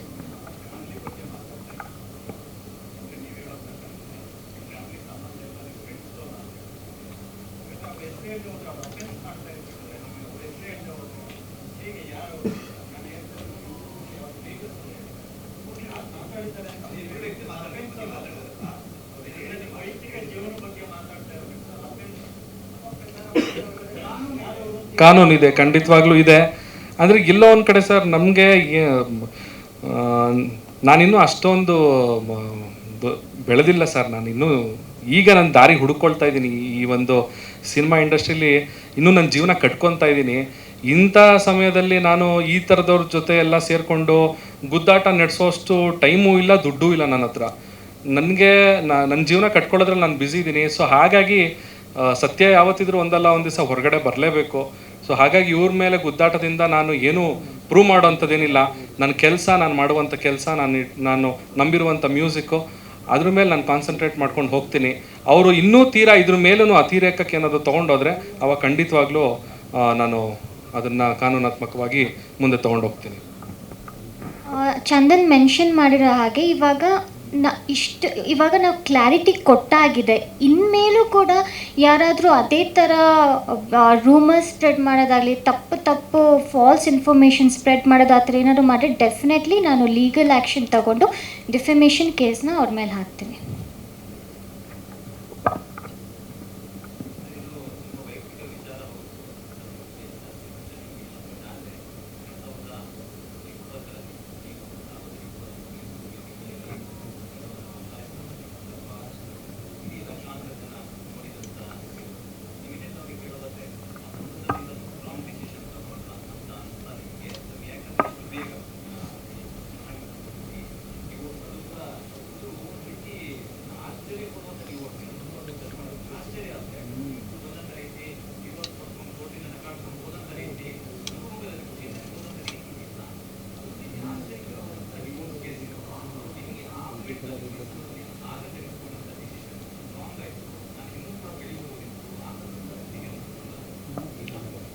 ಇಲ್ಲ ಸರ್, ಆ ಥರ ಏನೂ ಇಲ್ಲ. ಯಾವುದೇ ಡಿಸಿಷನ್ನ ರಿಗ್ರೆಟ್ ಮಾಡೋದಾಗಲಿ ಏನೂ ಇಲ್ಲ. ನಾನು ಚಂದನ್ ಜೊತೆ ಒಳ್ಳೊಳ್ಳೆ ಮೆಮೊರೀಸ್ ಕೂಡ ಇದೆ, ಅದಂತೂ ನಾನು ಸುಳ್ಳಂತ ಹೇಳೋಕ್ಕಾಗಲ್ಲ. ಈ ಡಿಸಿಷನ್ ಪ್ಯೂರ್ಲಿ ಬಿಕಾಸ್ ಕಂಪ್ಯಾಟಬಿಲಿಟಿ ಇಲ್ಲ. ಬಟ್ ಆದರೆ ನಾವಿಬ್ಬರು ಒಳ್ಳೆ ಫ್ರೆಂಡ್ಸ್ ಕೂಡ ಇವಾಗಲೂ ಕೂಡ. ನಾನು ಚಂದನ್ನ ಬಿಟ್ಟು ಹೋಗಬೇಕು ಅಂತ ಡಿಸಿಷನ್ ಮಾಡಿಲ್ಲ, ಅಂದರೆ ಇನಿಷಿಯೇಟ್ ಮಾಡಿಲ್ಲ, ಅಥವಾ ಚಂದನ್ ನನ್ನ ಹತ್ರ ಇನಿಷಿಯೇಟ್ ಆ ಥರ ಏನೂ ಇಲ್ಲ. ನಾವಿಬ್ಬರು ಕೂತ್ಕೊಂಡು ದಿನ ಇವಾಗ ನಾವೇನಾದ್ರು ಕಾನ್ಫ್ಲಿಕ್ಟ್ಸ್ ಮಾಡ್ತು ಅಂದರೆ ಒಬ್ಬರ ಮೇಲೆ ಒಬ್ಬರು ಹೋಗ್ತಾ ಎನಿಮಿಟಿ ಬಿಲ್ಡ್ ಆಗುತ್ತೆ. ಬಟ್ ಇವಾಗ ನಾವು ಒಳ್ಳೆ ರೀತಿಲಿ ಒಬ್ರನ್ನೊಬ್ರನ್ನ ಕೆರಿಯರ್ಸ್ನ ಸಪೋರ್ಟ್ ಮಾಡಿಕೊಂಡು ಗ್ರೋತ್ ಮಾಡ್ಕೊಂಡು ಹಾಗೇ ಇರ್ತೀವಿ. ಚೆಂದಾಗಿ ನಾನು ಸಪೋರ್ಟ್ ಮಾಡ್ತೀನಿ, ಅವ್ರು ನನಗೆ ಸಪೋರ್ಟ್ ಮಾಡ್ತಾರೆ. ಯಾವುದೇ ಥರ ಅವಾಗ ಅದೊಂದು ರಿಗ್ರೆಟ್ ಮಾಡಿಕೊಂಡು ಅಯ್ಯೋ ಇನ್ನೂ ಬೆಳಿಬೋದಿತ್ತು ಆ ಥರ ಏನೂ ಇಲ್ಲ. ನಾನು ಆವಾಗಲೇ ಹೇಳ್ದಂಗೆ ನಿಂಗೆ ಏನಾದ್ರು ಟ್ಯಾಲೆಂಟ್ ಇದ್ದರೆ ನಿಂಗೆ ಆಪರ್ಚುನಿಟೀಸ್ ಅದೇ ಉಟ್ಕೊಂಡು ಬರುತ್ತೆ. ಎಷ್ಟೊಂದು ಜನ ಇಂಡಸ್ಟ್ರಿಯಲ್ಲಿ ಮದುವೆ ಆಗಿರೋರು ಇದ್ದಾರೆ, ಅವರೆಲ್ಲ ಅವ್ರ ಕೆರಿಯರಲ್ಲಿ ಎಷ್ಟೊಂದು ಜನ ಗ್ರೋತ್ ನೋಡ್ತಾ ಇದ್ದಾರೆ. ಮದುವೆ ಆಗಿದ್ದು ಬಿಡೋದು ಬಿಟ್ಟೇ ಸಿಂಗಲ್ ಆಗಿದ್ರೇ ಕೆರಿಯರ್ ಗ್ರೋತ್, ಅದೆಲ್ಲ ನಾನು ಅದನ್ನು ನಂಬಲ್ಲ. ಸೊ ನಾವಿಬ್ಬರು ಏನು ಡಿಸಿಷನ್ ತೊಗೊಂಡಿದ್ದೀವಿ ಅದ್ರ ಮೇಲೆ ಯಾವುದು ಆ ಡಿಸಿಷನ್ ಅವತ್ತಾಗಿದ್ದು ಏನು ರಿಗ್ರೆಟ್ ಇಲ್ಲ, ಇದು ಕೂಡ ಏನು ರಿಗ್ರೆಟ್ ಮಾಡ್ತಿಲ್ಲ. ಏನೋ ಪ್ರಾಬಬ್ಲಿ ಏನೋ ಒಬ್ರಿಗೊಬ್ರು ಜಗಳ ಮಾಡ್ಕೊಂಡು ಹೋಗಿದ್ದು ಇದ್ರೆ ಆ ಥರ ಏನೂ ಆಗಿಲ್ಲ. ಅದಕ್ಕೆ ನೀವು ಅಂತಿದ್ದೀರ ನನಗೆ ಹೆಂಗೆ ನೀವು ಖುಷಿಯಾಗಿ ಹೋದ್ರಿ ಅಂದರೆ, ಯಾಕಂದ್ರೆ ನಾವು ಅಷ್ಟು ಅಂಡರ್ಸ್ಟ್ಯಾಂಡಿಂಗ್ ಬಂದಿದೆ, ನಾವು ಅಷ್ಟು ಮೆಚ್ಯೂರ್ ಆಗಿ ಡಿಸಿಷನ್ ತೊಗೊಂಡಿದ್ದೀವಿ. ಪ್ರಾಬಬ್ಲಿ ಅದಕ್ಕೇ ನಾವು ಹಾಗೆ ಹೋಗಿರ್ಬೋದು. ಹ್ಞೂ ಹ್ಞೂ ಹ್ಞೂ ಹ್ಞೂ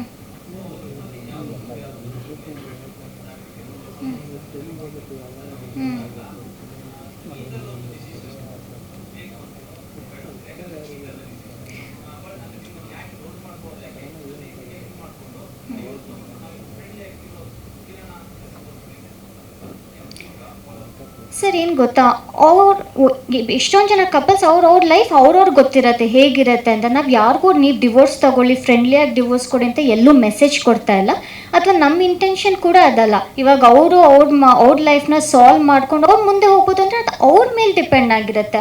ಅವ್ರ ಲೈಫ್ನ ಹೇಗೆ ತೊಗೊಂಡು ಹೋಗ್ತಾರೆ ಅದು ಅವ್ರ ಇಂಡಿವಿಜುವಲ್ ಥಿಂಕಿಂಗ್. Just compatibility. ಇವಾಗ ನೀನು ಚಂದನ್ ಕಾಫಿ ಇಷ್ಟ, ನನಗೆ ಟೀ ಇಷ್ಟ, ನಾವಿಬ್ಬರು ಕಾಫಿನೇ ಕುಡಿ ಅಂತ ಅವ್ರು ನನಗೆ ಫೋರ್ಸ್ ಮಾಡೋಕ್ಕಾಗಲ್ಲ, ಅಥವಾ ಅವ್ರು ನೀನು ಟೀನೇ ಕುಡಿ ಅಂತ ನಾನು ಅವ್ರಿಗೆ ಫೋರ್ಸ್ ಮಾಡೋಕ್ಕಾಗಲ್ಲ.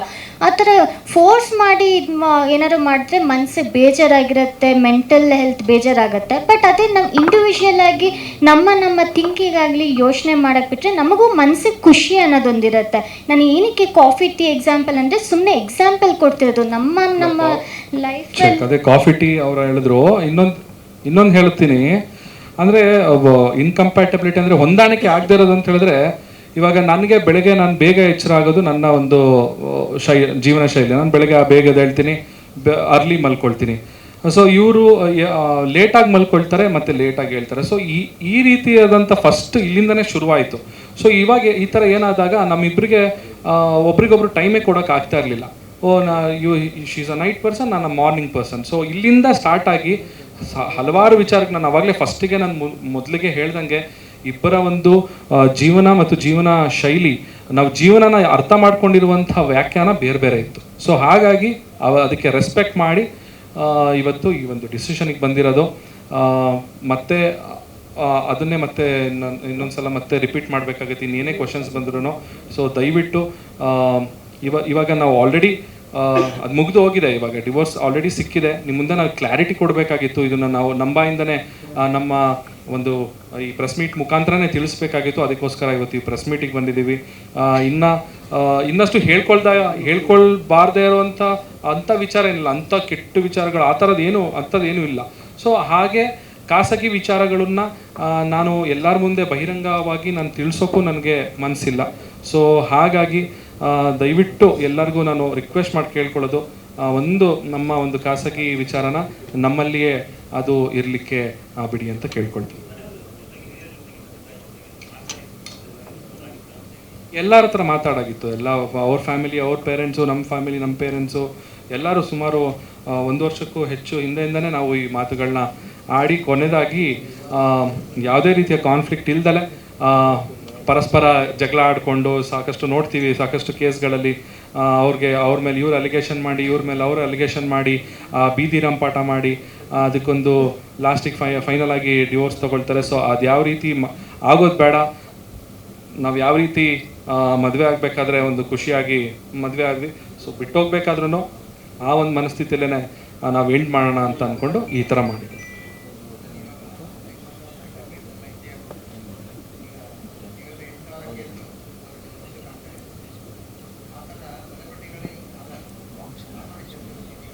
ಸರ್ ಇಲ್ಲ, ಸೆಲೆಬ್ರಿಟಿ ಸಾಮಾನ್ಯ ಜನ ಅಂತ ನಾನು ಒಪ್ಪೋದೇ ಇಲ್ಲ ಸರ್.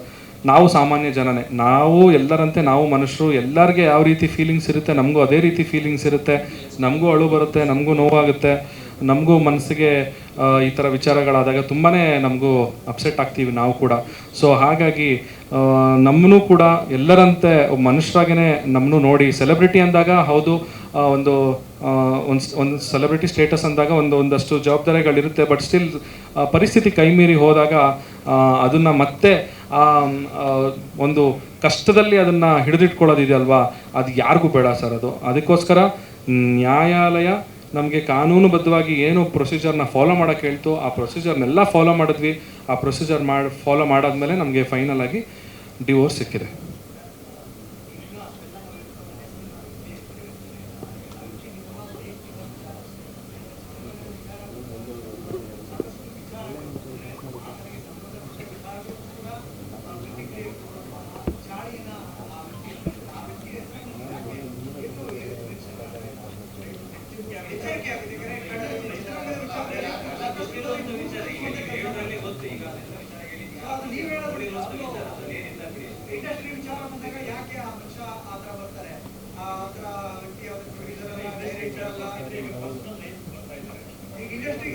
ವೈಯಕ್ತಿಕವಾಗಿ ಟಾರ್ಗೆಟ್ ಮಾಡ್ತಿದ್ದಾರೆ. ಇವತ್ತು ನೀವು, ನಾಳೆ ಇನ್ನೊಬ್ರು, ನಾಳೆ ನಿಮ್ಮ ಮತ್ತೊಬ್ರು.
ಫಸ್ಟ್ ಅದನ್ನು ಹೇಳ್ಬಿಡ್ತೀನಿ.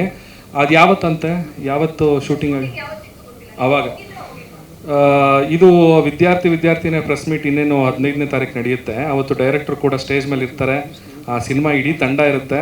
ನಾನು ಒಂದು ದಿವಸನಾದರೂ ಶೂಟಿಂಗ್ ಸೆಟ್ಟಿಗೆ ಲೇಟಾಗಿ ಹೋಗಿದ್ದೀನಿ ಅಂತ ಅವ್ರು ಹೇಳ್ಬಿಡ್ಲಿ ನೋಡೋಣ.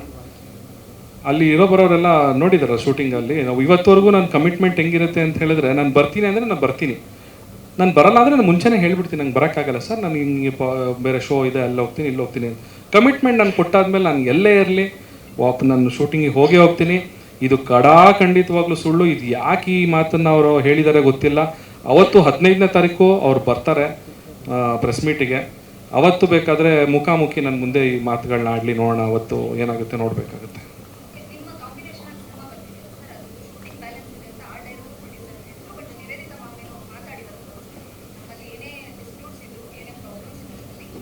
ಮಾಡಿಕೊಡ್ತೀವಿ ಖಂಡಿತವಾಗ್ಲೂ. ಇನ್ನೊಂದು ನಂದು 1.5 ಡೇ ಮಾತ್ರ ಬ್ಯಾಲೆನ್ಸ್ ಇದೆ, ಇವ್ರದ್ದು ರೆಗ್ಯುಲರ್ ಅವ್ರದ್ದು ಶೂಟಿಂಗ್ ಶೆಡ್ಯೂಲ್ ಇದೆ. ಅದೇನು 1.5 ಡೇ ನಂದು ಶೂಟಿಂಗ್ ಇದೆ, ನಂದು ಮತ್ತು ನಿವೇದಿತ ಅವ್ರ ಕಾಂಬಿನೇಷನ್. ನಾನು ಹೋಗಿ ಖಂಡಿತವಾಗ್ಲೂ ಶೂಟಿಂಗ್ನ ಕಂಪ್ಲೀಟ್ ಮಾಡಿಕೊಡ್ತೀನಿ. ಬರೀ ಶೂಟಿಂಗ್ ಕಂಪ್ಲೀಟ್ ಮಾಡಿಕೊಡೋದಷ್ಟೇ ಅಲ್ಲ, ಆ ಸಿನಿಮಾ ಪ್ರಮೋಷನ್ ಆ್ಯಕ್ಟಿವಿಟೀಸಲ್ಲಿ ಕೂಡ ನಾವು ಭಾಗಿಯಾಗಿರ್ತೀನಿ. ಹೌದು, ಬಿಕಾಸ್ ನಾವು ಕಮಿಟ್ಮೆಂಟ್ ಕೊಟ್ಟಿದ್ದೀವಿ. ವರ್ಕ್ ಕಮಿಟ್ಮೆಂಟ್ಸ್ ಅಂತ ಬಂದಾಗ ನಾವು ನಾ ಹೇಳ್ದಂಗೆ ನಮ್ಮಿಬ್ಬರ ಮಧ್ಯೆ ಡಿಸ್ಪ್ಯೂಟ್ಸೇ ಇಲ್ಲ. ಆ ಥರ ವರ್ಕ್ ಮಾಡಿ ನಿನ್ನ ಕೆಲ್ಸಕ್ಕೆ ನಾನು ಬರಲ್ಲ, ನನ್ನ ಕೆಲ್ಸಕ್ಕೆ ನೀನು ಬರಬೇಡ ಅಂತೆಲ್ಲ ಆ ಥರ ಎಲ್ಲ ಇಲ್ಲ. ಚಂದನ್ದು ಏನೇ ಇದ್ರೂ ಕೂಡ ನಾನು ಸಪೋರ್ಟ್ ಮಾಡ್ತೀನಿ, ಹಾಗೆ ಅವರು ಕೂಡ ನನಗೆ ಸಪೋರ್ಟ್ ಮಾಡ್ತಾರೆ. ನಮ್ಮಿಬ್ಬರು ಮೂವಿನ ನಾವು ಹೇಗೆ ಕಮಿಟ್ಮೆಂಟ್ ಕೊಟ್ಟಿದ್ದೀವಿ ಅದನ್ನು ಕಂಪ್ಲೀಟ್ ಮಾಡಿ ಅದ್ರ ಪ್ರಮೋಷನ್ ಆ್ಯಕ್ಟಿವಿಟೀಸಲ್ಲೂ ಕೂಡ ಇನ್ವಾಲ್ವ್ ಆಗ್ತೀವಿ. ಇನ್ನೊಂದು ಕೇಳಿದ್ರಿ ನೀವು ಅಮೇರಿಕಾಗೆ ಏನಕ್ಕೆ ಕರ್ಕೊಂಡೋಗಿಲ್ಲ ಅಂತ. ಆವಾಗ ಶೂಟಿಂಗ್ ಅಂದರೆ ಅವ್ರು ಹೇಳಿರೋದು ಅಮೇರಿಕಾಗೆ ಅವ್ರು ಮೋಸ್ಟ್ಲಿ ಕೇಳಿದ್ರು ಅನ್ಸುತ್ತೆ ನನಗೆ, ನೀವು ಎಲ್ಲೋ ರೀಸೆಂಟಾಗಿ ಎಲ್ಲೋ ಹೋಗಿ ಬಂದ್ರಲ್ಲ USA ಅಂತ ಕೇಳಿದ್ರು. ಅವಾಗ ನಾನು ಹೇಳಿದೆ ಹೌದು, ನಾನು USA ಟೂರ್ ಮಾಡ್ಕೊಂಡು ಬಂದೆ, ನಂಗೆ ಶೋಗಳಿತ್ತು, 8 ಶೋಗಳಿತ್ತು, ನಾನು ಮುಗಿಸ್ಕೊಂಡು ಬಂದೆ ಅಂತ ಹೇಳಿದೆ. ನಿವೇದಿತ ಅವರು ಅಂತ ಕೇಳಿದ್ರು. ಇಲ್ಲ ಸರ್, ಅವ್ರದ್ದು US ವೀಸಾ ಇರಲಿಲ್ಲ, US ಹೋಗೋಕ್ಕೆ ಸಪ್ರೇಟ್ ವೀಸಾ ಬರುತ್ತೆ, ಅದು ಅವ್ರಿಗೆ ಗೊತ್ತಿರ್ಬೋದು. ಅದೇ ಅಂದರೆ ಪಾಪ ಅವ್ರಿಗೆ ಟ್ರಾವೆಲಿಂಗ್ ಮಾಡಿ ಅಭ್ಯಾಸ ಇರಲ್ಲ, ಅವ್ರಿಗೆ ಅದ್ರ ಬಗ್ಗೆ ಏನಂತ ಗೊತ್ತಿರಲ್ಲ. US ವೀಸಾ ಸಿಗಬೇಕು ಅಂದರೆ ಆ್ಯಕ್ಚುಲಿ ನಿಜವಾಗ್ಲೂ ಕಷ್ಟ ಇದೆ. ಇವಾಗ ನನ್ನ ಹತ್ರ ಇದೆ. ಹಾಗೆ US ವೀಸಾ ಸಿಕ್ಕಾದ್ಮೇಲೆ ನಾನು ಚಂದನ್ ಕೂಡ USಗೆ ಹೋಗಿ ಬಂದಿದ್ದೀವಿ. ಸೊ ಆ ಟೈಮಲ್ಲಿ ವೀಸಾ ಇರಲಿಲ್ಲ ಕಾರಣ ಸೊ ಇವ್ರನ್ನ ಕರ್ಕೊಂಡು ಹೋಗೋಕ್ಕಾಗಿರಲಿಲ್ಲ. ಆಮೇಲೆ ಸೋಲೋ ಟ್ರಿಪ್ ಅಂತ ಬಂದರೆ ಏನಕ್ಕೆ ಸೋಲೋ ಟ್ರಿಪ್ ಹೋಗ್ತಾರೆ ಅಂದರೆ ಅದನ್ನು ಎಕ್ಸ್ಪ್ಲೋರ್ ಮಾಡೋದಕ್ಕೆ. ಅದು ಎಷ್ಟೊಂದು ಜನ ಹೋಗ್ತಾರೆ ಟ್ರಿಪ್ ಹೋಗಿದ ತಕ್ಷಣ ಅಂತ ಯಾರ ಜೊತೆನೂ ಹೋಗಿದ್ದೀನಿ ಅದೆಲ್ಲ ಸುಳ್ಳು. ಯಾಕಂದರೆ ನಮ್ಮ ಕನ್ನಡಿಗರು ಇಲ್ಲಷ್ಟೇ ಅಲ್ಲ, ಪ್ರತಿ ವರ್ಲ್ಡಲ್ಲೂ ಇದ್ದಾರೆ, ಪ್ರತಿ ಕಡೆನೂ ಅಲ್ಲಿ ಹೋದಾಗಲೂ ಕೂಡ ಸಿಗ್ತಾರೆ, ಫೋಟೋಸ್ ತೊಗೊಳ್ತಾರೆ, ಸೆಲ್ಫಿ ತೊಗೊಳ್ತಾರೆ. ಈ ಥರ ಒಂದು ಸುಳ್ಳು ಸುದ್ದಿ ಎಷ್ಟು ಬೇಗ ಹರಡಿದೆ ಅಂದರೆ ಯಾರ ಜೊತೆ ಏನಾದ್ರು ಹೋಗಿದ್ರೆ ಕೂಡ ಅದು ಕೂಡ ಆವಾಗಲೇ ಹರಡಬೇಕು. ಸೊ ಇದೆಲ್ಲ ಸುಳ್ಳು. ಅವ್ರು ಕರೆಕ್ಟ್ ಹೇಳ್ದಂಗೆ ತುಂಬ ಕಾನ್ಫಿಡೆನ್ಸಲ್ಲಿ ಹೇಳಿದ್ದಾರೆ. ಇಲ್ಲ, ಅವರು ಇವತ್ತವರೆಗೂ ನನಗೆ ಫೋನ್ ಏನು ಮಾಡಿಲ್ಲ. ನೆನ್ನೆ ಒಂದು ಮೆಸೇಜ್ ಕಳಿಸಿದ್ದಾರೆ ಅಷ್ಟೇ, ನನಗೆ ವಾಟ್ಸಪ್ಪಲ್ಲಿ ಬೇಕಾದ್ರೆ ತೋರಿಸ್ತೀನಿ. ಮೆನ್ಸ್ ರೈಟ್ಸ್ ಅಂದರೆ ಪುರುಷರ ರೈಟ್ಸ್ ಏನದು, ಪುರುಷರ ರೈಟ್ಸ್ ಅಂತ ಅಂದ್ಬಿಟ್ಟು ಕಳಿಸಿದ್ದಾರೆ. ಹಕ್ಕು, ಪುರುಷರ ಹಕ್ಕು ನೋಡಿ ನೀವು ಚಲಾಯಿಸ್ಬೋದು ಇವಾಗ ಅಂತ ಅಂದರೆ ಅವ್ರಿಗೆ ಸುಮ್ಮನಿರಕ್ಕೆ ಆಗ್ತಾನೆ ಇಲ್ಲ ಅವ್ರಿಗೆ. ನಾವಾಗೇ ಹೇಳ್ತಾ ಇದ್ದೀವಿ, ನಾವು ಮ್ಯೂಚುವಲ್ ಆಗಿ ಅಂಡರ್ಸ್ಟ್ಯಾಂಡಿಂಗ್ ಬಂದು ನಾವು ಬೇಡ ಅಂತ ದೂರ ಹೋಗ್ತಾ ಇದ್ದೀವಿ. ಇನ್ನೇನು ಅದರಲ್ಲಿ ನಾನು ಹಕ್ಕೇನು ಚಲಾಯಿಸ್ಲಿ ಅಂದರೆ ಅವ್ರು ನನಗೆ ಐಡಿಯಾ ಕೊಡ್ತಿದ್ದಾರೆ, ಇಲ್ಲ ನೀನು ನೋಡು ಹಿಂಗೆ ಮಾಡ್ಬೋದು ಅಂತ ಐಡಿಯಾಗಳನ್ನ ಕೊಡ್ತಿದ್ದಾರೆ. ಇಲ್ಲ ಸರ್, ಇವಾಗ ನಾನು ಹೇಳ್ದಂಗೆ ಸರ್ ಇಲ್ಲಿವರೆಗೂ ಒಂದು ತಡ್ಕೊಂಡಿದ್ದೀವಿ ಸರ್, ಇಲ್ಲಿವರೆಗೂ ಸಾಕು, ಇಲ್ಲಿವರೆಗೂ ಏನೇನಾಯಿತು ಅಲ್ಲಿಗೆ ಮುಗಿಸ್ಬಿಡಿ. ಇನ್ನು ಮುಂದೆ ಮತ್ತೆ ಅದನ್ನೇ ನೀವು ಮಾಡ್ತು ಅಂತ ಹೇಳಿದ್ರೆ ನಾವು ಕಾನೂನಾತ್ಮಕವಾಗಿ ನಾವು ಡಿಫಾರ್ಮೇಷನ್ ಕೇಸ್ನ ನಾವು ಅದು ಮೊರೆ ಹೋಗಲೇಬೇಕಾಗುತ್ತೆ.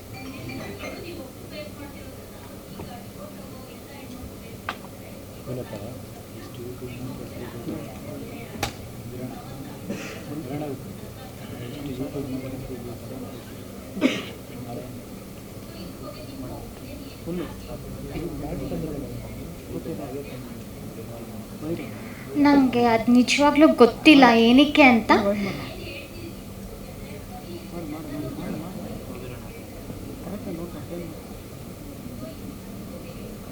ಪ್ರಾಬಬ್ಲಿ ಅದು ಟಾರ್ಗೆಟ್ ಆ ಥರ. ಇವಾಗ ಎಷ್ಟೊಂದು ಕಡೆ ನಾವು ಹೋದರೂ ಕೂಡ ಮೋಸ್ಟ್ ಆಫ್ ದೆಮ್ ಹುಡುಗಿನೇ ಟಾರ್ಗೆಟ್ ಮಾಡ್ತಾರೆ. ಇವಾಗ ಪ್ರಾಬಬ್ಲಿ ಅವಳು ಸರಿ ಇಲ್ಲ ಅದಕ್ಕೆ ಹಿಂಗಾಯ್ತು, ಅವಳು ಬಟ್ಟೆ ಹಂಗಾಗ್ತಾಳೆ ಅದು ಸರಿ ಇಲ್ಲ. ಇವಾಗ ಚಂದನ್ಗೆ ನನ್ನ ಬಟ್ಟೆ ಹಾಕೋದ್ ಬಗ್ಗೆ ಏನು ಪ್ರಾಬ್ಲಮ್ ಇಲ್ಲ, ಬಟ್ ಬೇರೆಯವ್ರಿಗೆ ಪ್ರಾಬ್ಲಮ್ ಇದೆ, ಅದು ಏನಕ್ಕೆ ಅಂತ ಗೊತ್ತಿಲ್ಲ. ಸೊ ಆ ಥರ ಹುಡುಗಿಯರಿಗೆ ಒಂದು ಟಾರ್ಗೆಟ್ ಆಗ್ತಾರೆ, ಇವಳಿಗೆ ಪಕ್ಕ ಅದಿತ್ತು ಅದಕ್ಕೆ ಹಿಂಗಾಯ್ತು ಅಂತ. ಸೊ ಅದಕ್ಕೆ ನಿಮ್ಮ ಮನೆಯಲ್ಲೂ ಎಲ್ಲರ ಮನೆಯಲ್ಲೂ ಅಮ್ಮಂದಿರಿರ್ತಾರೆ, ಅಕ್ಕ ತಂಗಿರಿರ್ತಾರೆ. ಅವರು ಇನ್ ಕೇಸ್ ಆ ಥರ ಸಿಚುವೇಶನ್ ಅವ್ರಿಗೆ ಬಂದಾಗಲೇ ಮಾತ್ರ ಗೊತ್ತಾಗೋದು ಎಷ್ಟು ನೋವಾಗತ್ತೆ ಅಂತ. ಇನ್ನು ಬೇರೆ ಯಾರು ಇಲ್ಲ ಅಂದರೆ ನಮ್ಗೆ ಗೊತ್ತಾಗಲ್ಲ. ಸುಮ್ಮನೆ ಆ ಥರ ಒಬ್ರು ಸಿಕ್ಕಿದ್ದಾರೆ ಅಥವಾ ಸುಮ್ಮನೆ ಏನೋ ಬಾಯಿ ಬಂದಂಗೆ ಮಾತಾಡೋದೆಲ್ಲ ನಿಜವಾಗ್ಲೂ ತಪ್ಪು. ಏನಕ್ಕೆ ಮಾಡ್ತಾರೆ ನಂಗೆ ಆ ಮೈಂಡ್ ಸೆಟ್ಟೇ ಅರ್ಥ ಆಗಲ್ಲ. ಇವಾಗ ನಾನು ಆಗಲಿ ಚಂದನ್ ಆಗಿರಲಿ ಏನೇ ಸಿಚುವೇಶನ್ ಬಂದಾಗಲೂ ನಾವು ಇಲ್ಲಿವರೆಗೂ ಒಂದು ಹೇಳಬೇಕು ಅಂದರೆ ನಮ್ಮಿಬ್ಬರು ನಾವು ಯಾರ ಬಗ್ಗೆನೂ ಇಷ್ಟು 4 yearsಲ್ಲಿ ಗಾಸಿಪ್ ಮಾಡ್ತಾನೆ ಇರಲಿಲ್ಲ. ಏನೇ ನ್ಯೂಸ್ ಬಂದರೆ ಯಾವ್ದ್ರ ಬಗ್ಗೆನೂ ಗಾಸಿಪ್ ಮಾಡ್ತಿಲ್ಲ. ಸೊ ನಮಗೆ ಬೇರೆಯವ್ರು ಏನಾದರೂ ಗಾಸಿಪ್ ಈ ಥರ ಸ್ಪ್ರೆಡ್ ಮಾಡಿದ್ರೆ ನಮ್ಗೆ ಅರ್ಥ ಆಗಲ್ಲ ಎಷ್ಟು ಕ್ರೂರತನ ಇರಬೇಕು ಅವ್ರ ಮೈಂಡ್ ಸೆಟ್ಟಲ್ಲಿ. ಒಬ್ರ ಬಗ್ಗೆ ಸುಳ್ಳು ಹೇಳಬೇಕು ಅಥವಾ ಟಾರ್ಗೆಟ್ ಮಾಡಬೇಕು ಅನ್ನೋದು ಮಾಡಬೇಡಿ, ಅಷ್ಟೇ ಹೇಳೋಕ್ಕಾಗೋದು. ಸೊ ಅಷ್ಟೇ. ಸೊ ಹಾಗೆ ಮತ್ತೆ ಫೈನಲ್ ಆಗಿ ಇನ್ನೊಂದು ಮಾತು, ಅದೇ ಮತ್ತೆ ಅದನ್ನೇ ಹೇಳ್ತಾ ಇದ್ದೀನಿ. ಸೊ ಇವಾಗ ಈ 3ನೇ ವ್ಯಕ್ತಿ ಜೊತೆ ನಿವೇದಿತ ಅವ್ರ ಹೆಸರನ್ನು ಸೇರಿಸಿ ಯಾಕೆ ಈ ಒಂದು ವಿಕೃತವಾದಂಥ ಕಮೆಂಟ್ಸ್ಗಳು ಹಾಗೆ ಪೋಸ್ಟ್ಗಳನ್ನ ಮಾಡ್ತಾ ಇರೋರು ದಯವಿಟ್ಟು ಇದನ್ನು ನಿಲ್ಲಿಸಿ. ಇದು ಬರೀ ಇವರ ಜೀವನದ ಮೇಲೆ ಬೀಳುವಂಥ ಪರಿಣಾಮ ಅಲ್ಲ, ಅವರ ಫ್ಯಾಮಿಲಿ ಮೇಲೂ ಕೂಡ ಇದು ತುಂಬ ಪರಿಣಾಮವನ್ನು ಬೀರ್ತದೆ. ಅವ್ರಿಗೂ ಕೂಡ ಫ್ಯಾಮಿಲಿ ಇದೆ, ಮಕ್ಕಳಿದ್ದಾರೆ. ಸೊ ಅವರು ಕೂಡ ಸ್ಕೂಲ್ಗಳಿಗೆ ಹೋಗ್ತಾರೆ. ಸೊ ಆ ಮಕ್ಕಳುಗಳ ಮನಸ್ಥಿತಿ ಕೂಡ ತುಂಬ ಹದಗೆಡುತ್ತೆ. ಸೊ ಈ ರೀತಿಯಾದಂತೆಲ್ಲ ವದಂತಿಗಳನ್ನ ಕೇಳಿದಾಗ, ಯಾಕಂದರೆ ಇವಾಗಿನ ಜನ್ರೇಷನ್ ತುಂಬ ಫಾಸ್ಟ್ ಇದೆ, ಮಕ್ಕಳುಗಳಿಗೂ ಕೂಡ ಈ ಥರ ಸುದ್ದಿಗಳು ಗೊತ್ತಾಗುತ್ತೆ. ಸೊ ಹಾಗಾಗಿ ದಯವಿಟ್ಟು ಇದನ್ನು ಇಲ್ಲೇ ನಿಲ್ಲಿಸಿ. ನಿಮ್ಮಲ್ಲಿ ಮತ್ತೊಮ್ಮೆ ನೀವೇನೇ ಮಾಡಿ ಆಯಿತು, ನೀವು ನಮಗೆ ಸಪೋರ್ಟ್ ಮಾಡದೇ ಇರಿ ಪರವಾಗಿಲ್ಲ, ದಯವಿಟ್ಟು ನಮ್ಮ ಮನಸ್ಸುಗಳಿಗೆ ನೋವು ಮಾಡಬೇಡಿ. ಮತ್ತೊಮ್ಮೆ ನಿಮ್ಮೆಲ್ಲರಿಗೂ ಈ ಒಂದು ಪ್ರೆಸ್ ಮೀಟಿಗೆ ಬಂದಿದ್ದಕ್ಕೆ ಎಲ್ಲ ನನ್ನ ಮಾಧ್ಯಮ ಮಿತ್ರರಿಗೆ ಹಾಗೆ ನನ್ನ ಸ್ನೇಹಿತರಿಗೆ ಮತ್ತೊಮ್ಮೆ ಧನ್ಯವಾದಗಳನ್ನ ಹೇಳ್ತೀನಿ. Thank you so much. Thank you.